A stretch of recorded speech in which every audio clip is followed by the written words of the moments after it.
Two men with thought-provoking intellect, a rousing discussion with a hint of humor. He says this, I say that, with a host that... Bruh, it's a podcast.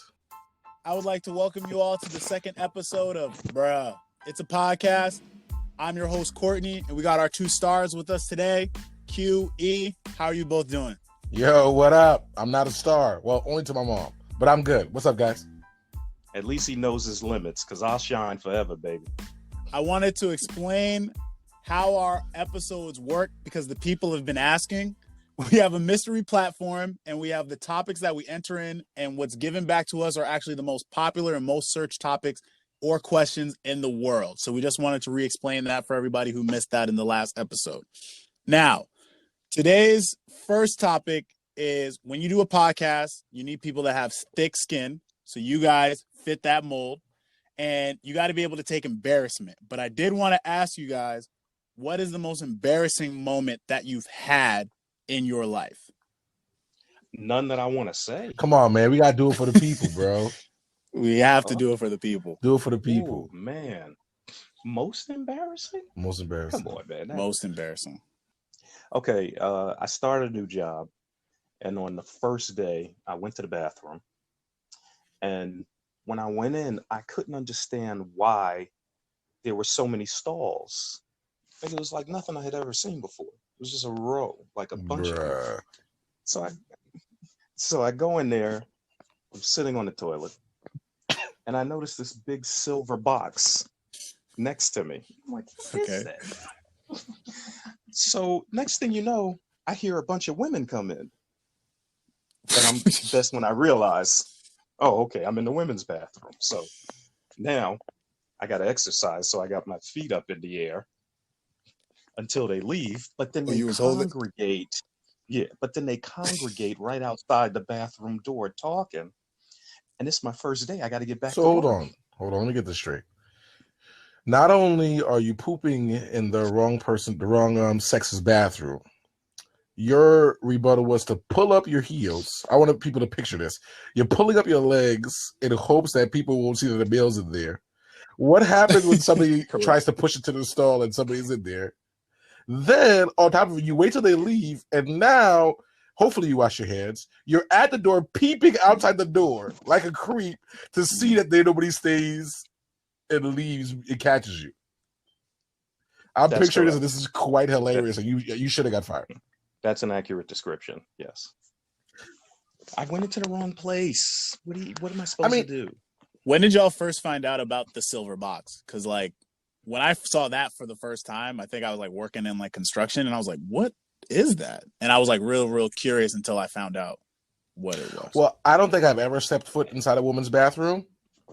So I might be the odd one out of this podcast. So you don't even know this. Well, I think I know what the silver box is. Box. I think it holds like tampons or whatever. That can remain unnamed. Well, you named it. You had to say it, right? I apologize. I thought we were all grown. No, I apologize. Now, no, we are. I've had an embarrassing moment at work though. I had one, maybe not the most embarrassing, but similar to how Q's heart was beating fast in the stall. I had a heart beating fast, palm sweaty moment as well. I was at work and I hated this job. So I actually went to the copy machine to print out my resume, to make copies of my resume. And of course the printer stops working while I'm on it. So I have to call IT to help me with the printer while my resume. The resume for you to leave. My resume is stuck in there. Yeah, it was awkward. But you gotta do what you gotta do.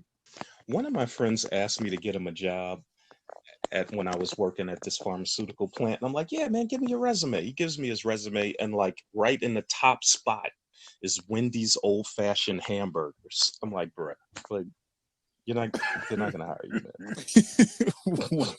Hold on, he had the logo image on his resume? Yeah, man. Yeah. Bruh. Has he never applied for a job before? Shout out to Wendy's, yo. Their beef is never frozen. Yo, that's crazy.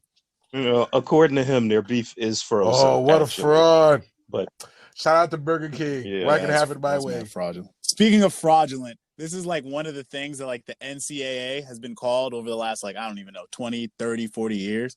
What are your thoughts on the guy who skipped college and is going straight to the G League and is getting like I don't know like $400,000 to play basketball and he's like a top prospect. 500. So this is kind of changing, like changing the dynamics of like these players that were getting screwed over before. Yeah, he's making $500,000, and I believe he's a number one prospect. Yeah. Well, it sucks to be the NCAA. You've been getting exploiting athletes for years, and now they are ditching you to make their money. Do your thing, bruh. Yeah. We support you.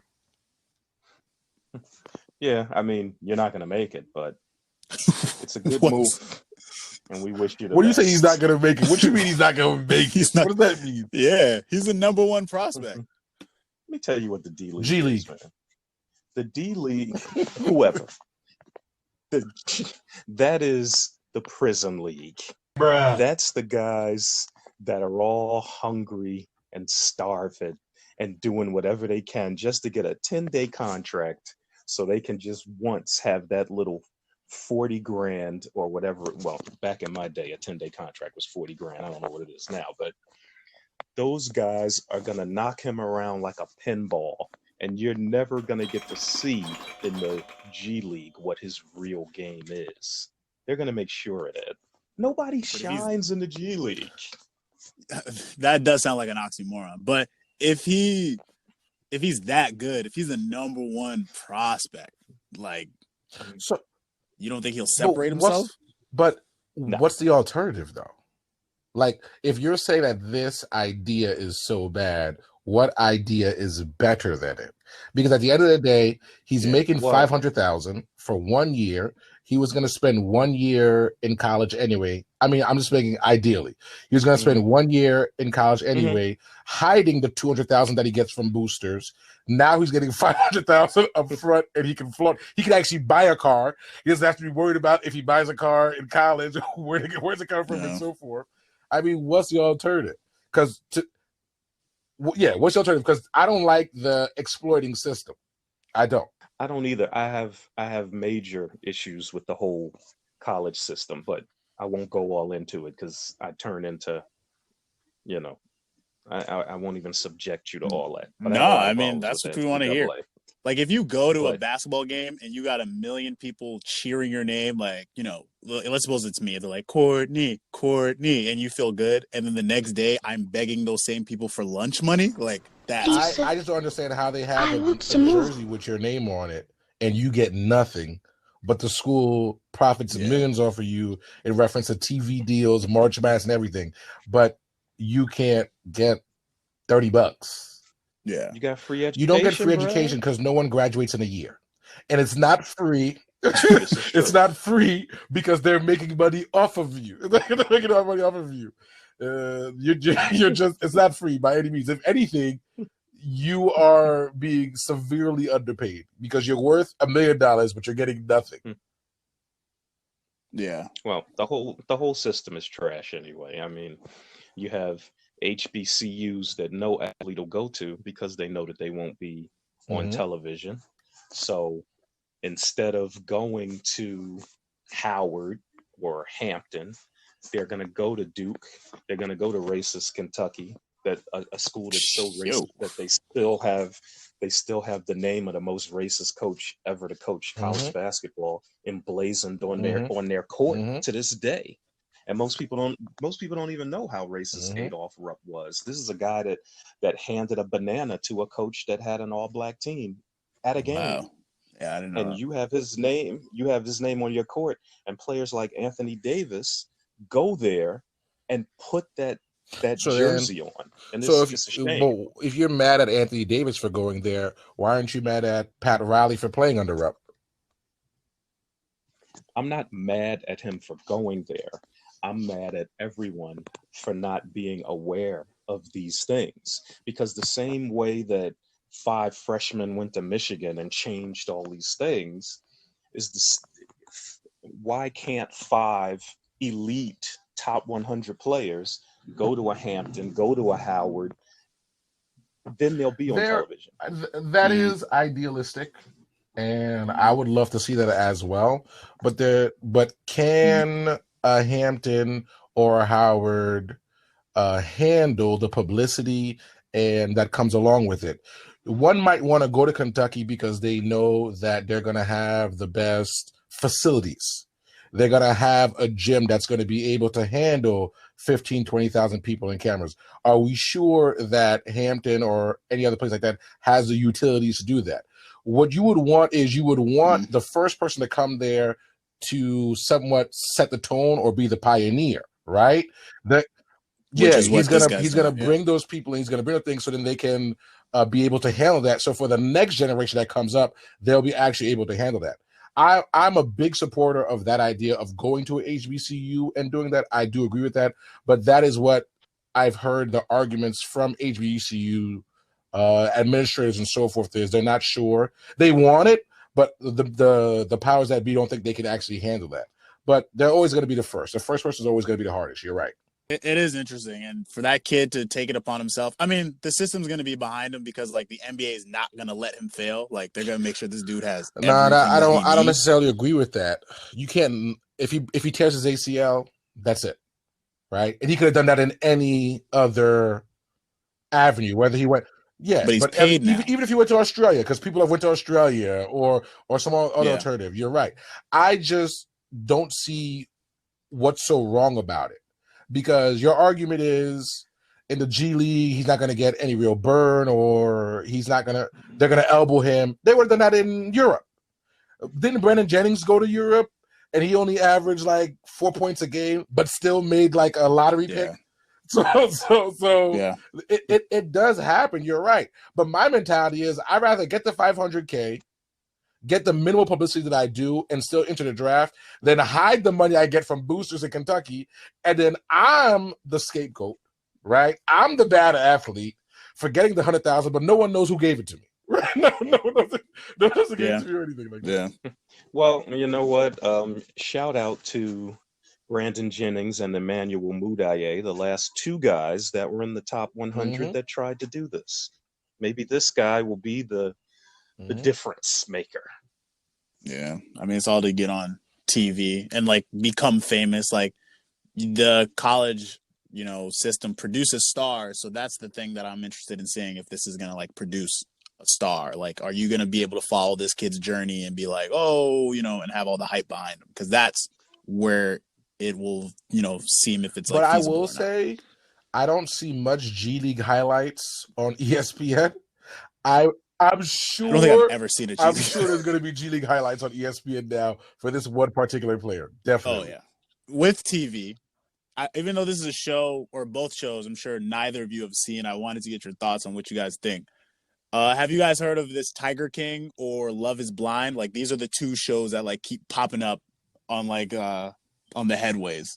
I've heard of Tiger King. I have no interest in watching it. I watched the first 2 episodes of Tiger King. You watched a train wreck.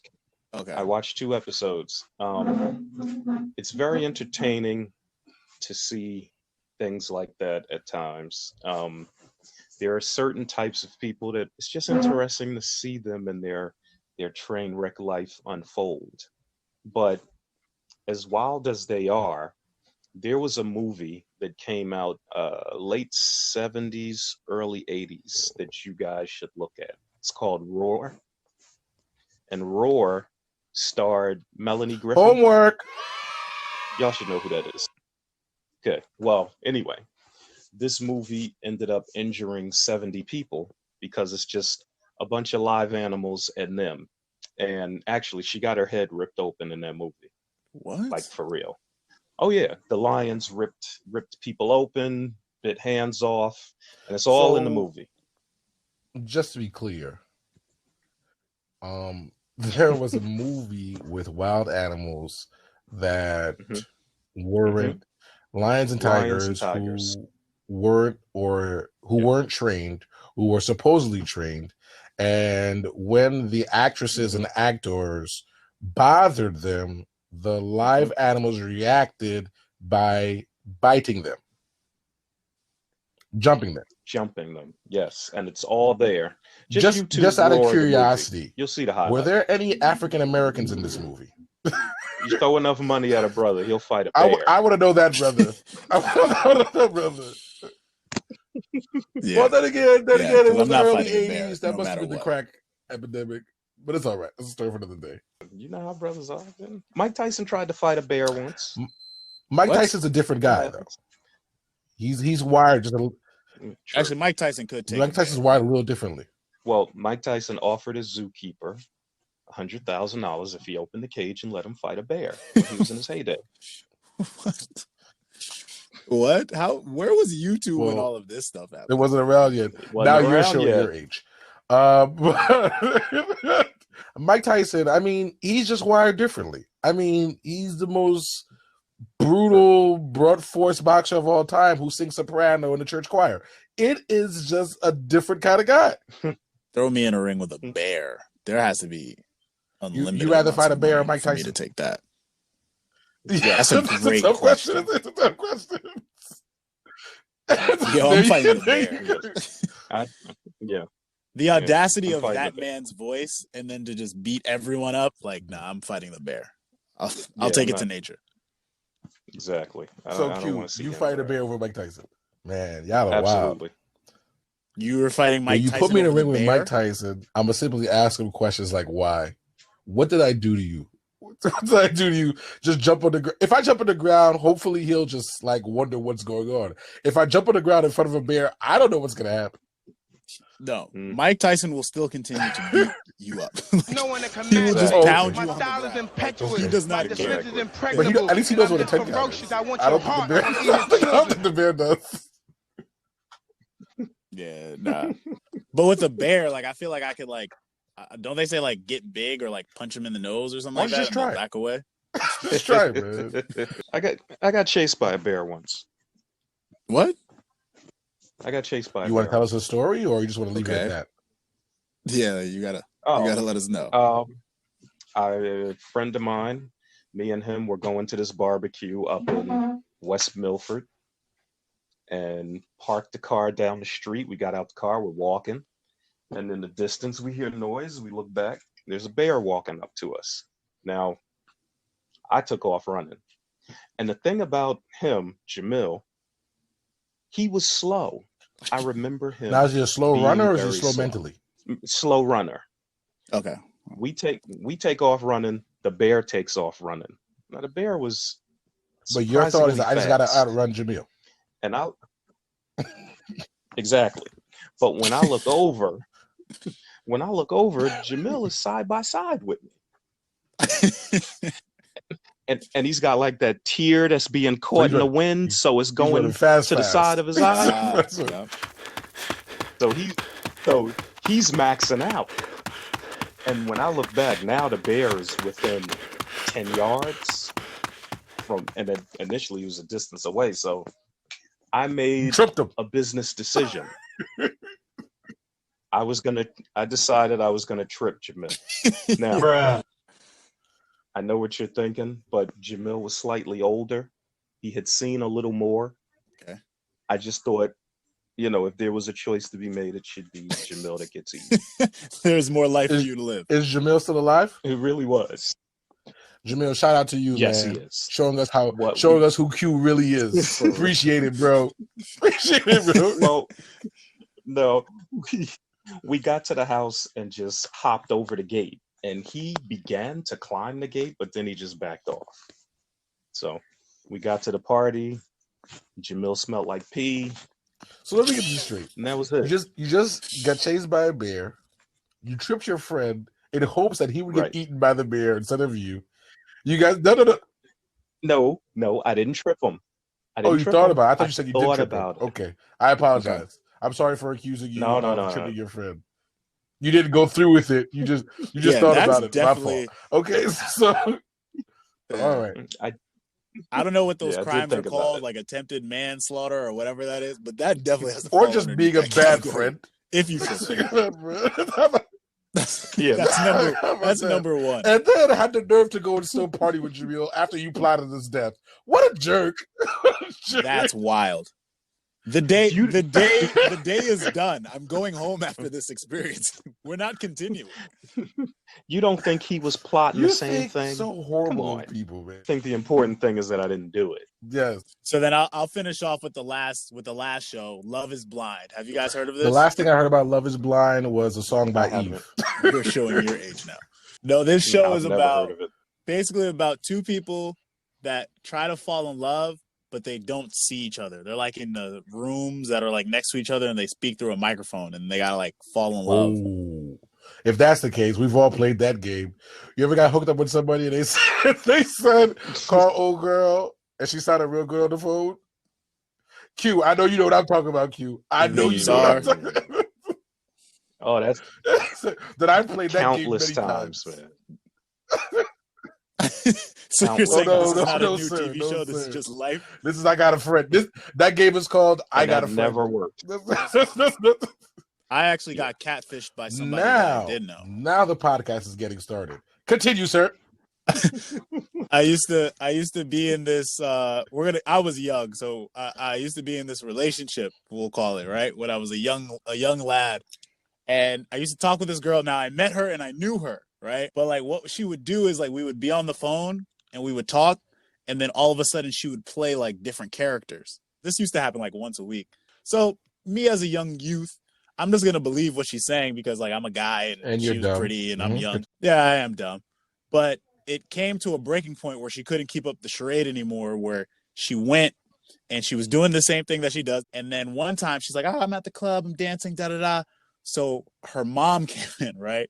And her mom started yelling at her like, turn the music down. Why are you blasting the music in your room? So you know her, she went into her character mode. Like she didn't break. She was like, oh my gosh, I can't believe that your mom came into the club and started yelling at the DJ like this. Bruh. So she was literally going to ride this act out all the way until the end. And at that point, I was like, I got to go. Like, I got to get off the phone. I can't do this anymore. Wow. That's disturbing. Yeah. And she's probably bipolar. Now that I'm older, you're probably right. Or I don't know. She's 12. Okay, give me another. That is true. She was young. But like now that I'm older, like do I judge myself for like following it? Or like it was like I was taking advantage. Men have been doing dumb stuff for women for years. It's not your fault, bro. It's in your genes. It's in your genes. Absolutely. Okay. But that's not really what I thought what catfishing was. I thought your boy was calling you and here you. That's what I thought. I was like, oh, this is interesting. This is interesting. After seeing all these shows, I don't know how they made a whole TV show about it, but that's obviously a topic for another day because that seems kind of wild. It makes sense when the show comes out, but after we watch the show, I don't understand how people get catfished anymore. Like the first thing I'm telling you is let's video chat or when like are we meeting up, right? Or something like that. But I'm also an adult. If I'm 15, I guess it's kind of hard to meet up with somebody, but yeah, video chatting's a young people thing. Older folks don't want you looking in our houses. Well, first of all, you don't have to move around the house. You can stand still. You literally place the whole time. So Q, you be on video chat like you're on MTV Cribs every time you talk to somebody?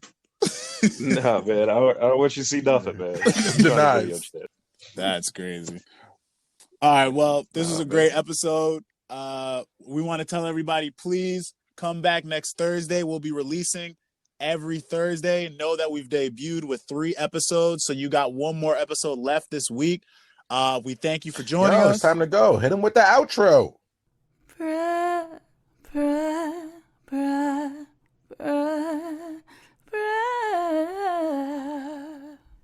It's a podcast.